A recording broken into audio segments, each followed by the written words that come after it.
చెప్తే వినరా, చావకూడదురా, వద్దురా రే, అన్నయ్య మాట వినరా రే, వద్దు ప్లీజ్ రా రే, నీకు దండం పడతాను దిగరా రే.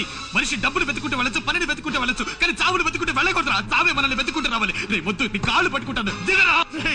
నేను ఆల్రెడీ చచ్చిపోయాను, ఇది కేవలం శవం అన్నయ్య. ఈ శవం ఇక్కడ ఉండకూడదు, నేను పోతానన్నయ్య. రే రే రే, ఈ లోకల్లో నువ్వు తప్ప నాకు ఇంకెవరున్నారా? ప్లీజ్ రా, చెప్తే వినరా రే. ఊరేసుకుంటే నొప్పి పుడుతుందిరా, ఆ నొప్పి నువ్వు తట్టుకోలేవురా రే, ఆ నొప్పి నువ్వు తట్టుకోలేవురా రే. చెప్తే వినరా. ఏంటన్నయ్య, ఇదో నొప్పే, ఆ నొప్పే తట్టుకున్నాను. నాకు అర్థమైందిరో అన్నయ్య. దాన్ని చంపగానే అక్కడే చచ్చిపోయి ఉండేవాడిని, కానీ చావలేకపోయాను. ఎందుకంటే నాకు అమ్మ నాన్న ఎవరు లేరు కదా, నాకు అన్ని నువ్వే కదా అన్నయ్య. నన్ను కంటికి రెప్పలా పెంచి పెద్ద చేసింది నువ్వేగా. నీలాంటి అన్నయ్య నాకు ఇంకో జన్మలో దొరుకుతాడు లేదో నాకు తెలీదు. అందుకే చివరిగా ఒకే ఒక్కసారి నిన్ను చూసి వెళ్ళాలని నేను ఇంత దూరం వచ్చాను. నన్ను వదిలి వెళ్ళిపోకురా.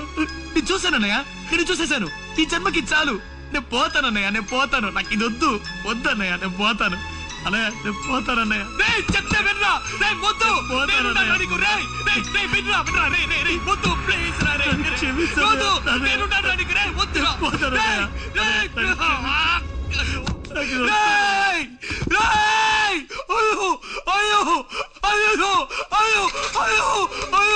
అయ్యో